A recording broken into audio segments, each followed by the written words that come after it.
Renovation का काम शुरू हो चला है। पाक मुरीदके में लश्कर तैयबा के मुख्यालय का पुनर्निर्माण कर रहा है। पाक सरकार आतंकवादी बुनियादी ढांचे को फंड कर रही है। पाक सरकार ने लश्कर तैयबा को पहले ही 4 करोड़ रुपए जारी किए हैं और 15 करोड़ आकलन लगाया गया है कि लग जाएगा कुल लागत में। वहीं करोड़ों रुपए पाकिस्तान सरकार ने दिए हैं। मुरीद के मुख्यालय के पुनर्निर्माण की कुल लागत 15 करोड़ रुपए आकी गई है।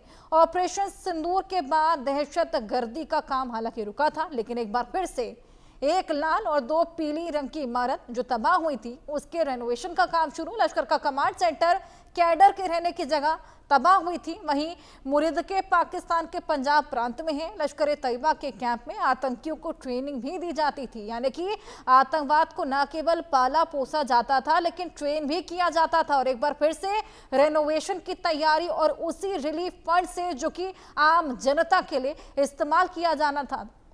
अब इसी को लेकर और बातचीत करेंगे हमारे साथ कर्नल रिटायर्ड संजीत सिरोही जी जो कि रक्षा विशेषज्ञ हैं, वहीं निपुण आलम बयान जो कि विदेश मामलों के जानकार हैं। दोनों ही जुड़ गए हैं। बहुत स्वागत है आप दोनों का। निपुण जी, सबसे पहले मैं आपके पास आऊंगी। एक बार फिर से आतंकी माइंडसेट उजागर होता हुआ नजर आ रहा है पाकिस्तान का।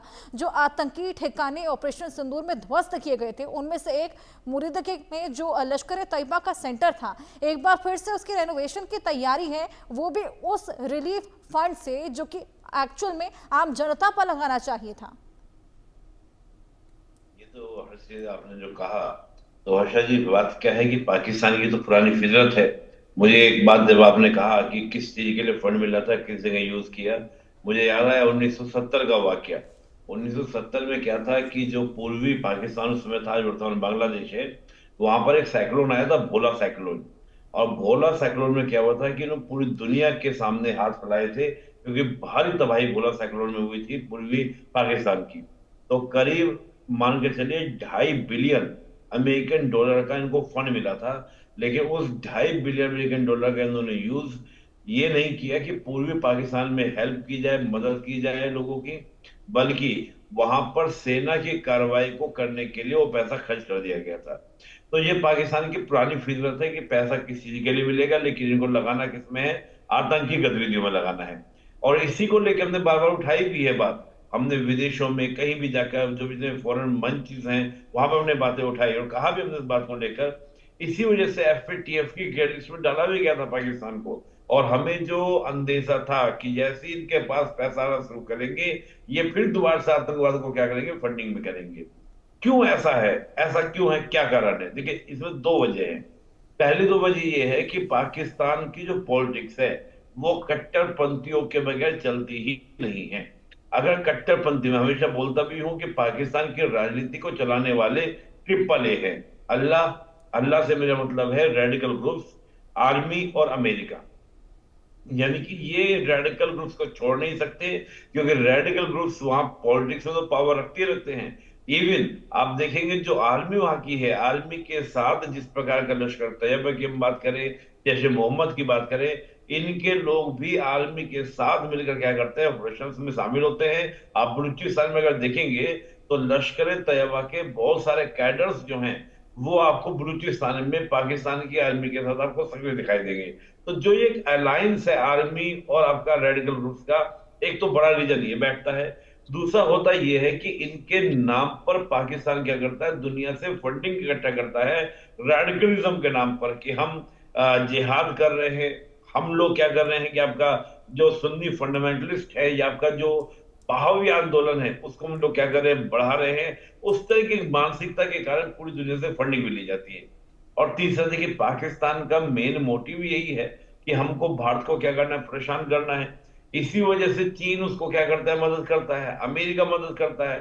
पाकिस्तान वो हमारी पेरिफेरी पर एक कंट्री है जिसका वजूद इस बात पर है कि भारत की बढ़ती चाल को, भारत के बढ़ते विकास को कैसे रोका जाए। अब बात यह है कि जब इस प्रकार की हरकतें पाकिस्तान की ओर से हो रही है, तो हर्षद जी आपको याद होगा ऑपरेशन सिंधु में हमने कहा है, साफ साफ कहा है कि अगर इस बार कोई हरकत हुई तो उसको एक्ट ऑफ वॉर माना जाएगा, और ये माना जाएगा कि वो आतंकवादी गतिविधि जो है स्टेट स्पॉन्सर्ड है। और ये जो आज हमारे सामने प्रमाण आ रहे हैं सब निकल कर, यही प्रमाण आप यूएनओ के अंदर देखिएगा, भारत सरकार के द्वारा रखे जाएंगे। और हो सकता है कि अगर थोड़ा सा अंतर्राष्ट्रीय लामबंदी हो उस लामबंदी के माध्यम से, जैसे भी इसराइल ने बहुत अच्छी खासी डांट पाकिस्तान को लगाई है, तो मुझे लगता है कि वो जो आतंकियों का एक गढ़ है उसको दोबारा से मैं एफएटीएफ में डलवाए, और ऐसी कोई हिमाकत अगली बार करे तो जो हमने कहा ऑपरेशन सिंदूर के अंदर कि हम कदाचित भी क्या नहीं करेंगे, स्वीकार नहीं करेंगे, उसको एक्ट ऑफ वॉर माना जाएगा। तो लिहाजा पाकिस्तान खुद तय करे कि उसको वॉर करके अपने आप को खत्म करना है या अपने विकास के मार्ग पर चलना है। लेकिन एक्चुअली होता यही है कि ये लोग उसको, जैसे आपको देखिए, आपने देखा जैसे हाफिज सईद का जो अड्डा है उसको ये मदरसा बोलेंगे, बोलेंगे कि धार्मिक क्रियाकलापों के लिए है, लेकिन रियलिटी क्या है कि वहां पर रेडिकल्स पढ़ रहे होते हैं, उनको वेपन की ट्रेनिंग दी जाती है बकायदा पूरा 21 दिन। मैंने पूरा चार्ट पढ़ा लश्कर तैयबा का, तो उसमें पूरे पूरे ट्रेनिंग का प्रक्रियाएं हैं कि 20 दिन की ट्रेनिंग, 21 दिन की ट्रेनिंग, इस तरह से किस किस को कितना ट्रेनिंग और किसके बाद कमांडो तैयार होंगे, वो सब कुछ इन्हीं मदरसों में तैयार होता है। तो आप समझ कर सकते हैं कि मदरसे के नाम पर ये लोग किस प्रकार से आतंकवाद को क्या करने बढ़ावा दे रहे हैं। इसलिए हम कहते हैं कि ये आईटी का सेंटर बन चुका है, यानी कि इंटरनेशनल टेररिज्म का सेंटर बन चुका है, और दुनिया भी इस बात को जानती है। भली दुनिया अपने इंटरेस्ट के कारण, हित के कारण पाकिस्तान को समय समय पर कह लो सपोर्ट करती रहती है, वो बात अलग है, लेकिन दुनिया भी जानती है कि ओसामा बिन लादेन कहीं और से नहीं, वो पाकिस्तान से ही पाया गया था। बिल्कुल। आज पूरी दुनिया इस बात को जानती है, लेकिन फिर भी अपने अपने राजनीतिक हितों को साधने के लिए, राष्ट्रीय हितों को साधने के लिए पाकिस्तान को यूज करते हैं। लेकिन हमारा राष्ट्रीय हित यही है कि हम पाकिस्तान के हर मंसूबे को क्या करें, कामयाब ना होने दें, और उसको बिल्कुल हम लोग क्या करें, ध्वस्त करें। तो मुझे लगता है कि आप बना लेंगे फिर दोबारा हमारे को ध्वस्त करने जाना पड़ेगा, उस प्रकार की एक्टिविटीज भी हमको देखने को मिल सकती है। जी अर्षद। बिल्कुल बिल्कुल। और संजीत जी, ऐसा पहली बार भी नहीं है, इससे पहले भी ये पैटर्न आजमाया जा चुका है। जब 2005 में फ्लड्स आए थे तब भी एक रिलीफ फंड इनको मिला था, और वो भी आतंकवाद की ट्रेनिंग पर ही इन्होंने लगाया था। हर्षा जी, इसमें कोई दो राय नहीं। निपुण जी ने बिल्कुल सही बात कही है कि ये जो, जैसे ईरान ने अपने प्रॉक्सीज पाले हुए जिसमें हमास है, हिजबुल्लाह है, हाउथीज है, इसी तरीके से पाकिस्तान ने अपने जो है ये प्रॉक्सीज हैं जो, जिसमें जो आपका एलईटी है, जैसे मोहम्मद और ये हिजबुल मुजाहिदीन है, ये इनके मेन प्रॉक्सीज हैं। और जब भी इनके ऊपर इंटरनेशनल प्रेशर आता है तो ये नाम बदल लेते हैं इनके, लेकिन इनके काम वही रहते हैं, इनके हेडक्वार्टर्स वही रहते हैं। अब ये जो मुरीद के में और बहावलपुर में जो हमने टेररिस्ट अटैक किए थे, जो अटैक किए गए थे, जिसे टेररिस्ट कैंप थे उनको बर्बाद किया था, उसके बाद से ही पाकिस्तान सरकार ने इनको पैसा देना शुरू कर दिया और उनको जो है दोबारा बनाने की कोशिश की जा रही है। और अब जो दोबारा ये टेररिस्ट इंफ्रास्ट्रक्चर बन रहा है ये बहुत आधुनिक बनेगा, और ये इतना आधुनिक बनेगा कि आप सैटेलाइट से भी इसको जो है पकड़ नहीं पाएंगे, क्योंकि नई नई टेक्नोलॉजी को यूज किया जाएगा। और इस बारी जो है पाकिस्तान आर्मी के जो कमांडोज हैं वो इनको जो है सिक्योरिटी प्रोवाइड करेंगे। इसके अंदर नए आधुनिक तरीके के पेंट किए जाएंगे जिससे जो है इंफ्रारेड से या बाकी चीजों से दिखाई ना दे। तो ये तो पाकिस्तान का जो है ये रवैया है, और ये लो कॉस्ट ऑप्शन है। बिना लड़ाई लड़े हुए आप अपने पड़ोसी को जो अनस्टेबल करने की कोशिश करो, तो ये तो पाकिस्तान पुराने जमाने से करता आ रहा है। और अब तो और ज्यादा, क्योंकि अब पहले सिर्फ चाइना फंडिंग करता था, अब चाइना का और अमेरिका के जो ऑब्जेक्टिव्स हैं वो अलाइन हो चुके हैं। अब दोनों के दोनों चाहते हैं कि भारत जो है तरक्की ना करे, और खास तौर पर जब से डोनाल्ड ट्रंप साहब आए हैं और ये जो है टैरिफ वॉर शुरू किया है, और पाकिस्तान के आर्मी चीफ को 2 दफे अमेरिका में बुला चुके हैं, इन्वेस्टमेंट कर रहे हैं पाकिस्तान के अंदर, तो अब तो मुझे लगता है कि आसिम मुनीर साहब का और भी हौसला बढ़ गया है।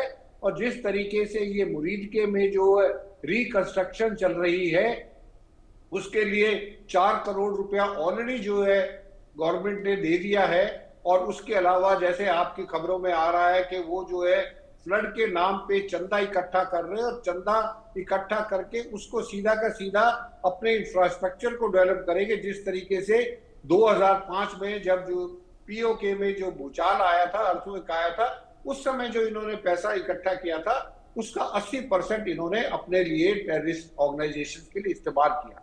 तो ये कोई नई चीज नहीं है, चाहे वो IMF का लोन हो, चाहे इनका अपने पैसे हो, और चाहे ये राहत के काम के लिए पैसा जुटाया हो, वो सारा का सारा जो है ये टेररिज्म के लिए, क्योंकि ये इनको पता है कि भारत को अगर अनस्टेबल करना है या भारत की फौज को जो है जम्मू एंड कश्मीर में बिठा के रखना है, तो उसके लिए जो है इनको टेररिज्म को चालू रखना पड़ेगा, क्योंकि अगर भारत की फौज टेररिज्म से दूर हो जाती है, टेररिज्म भारत में खत्म हो जाता है, तो वो फौज जो है फिर पाकिस्तान और चाइना दोनों के लिए भारी पड़ सकती है।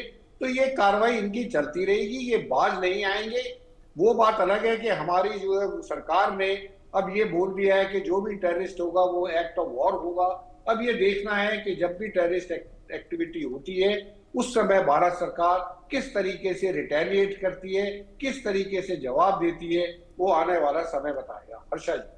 बिल्कुल निपुण जी, आए दिन हम ये सुनते हैं कि पाकिस्तान का चेहरा बेनकाब हुआ, यूएनएचआरसी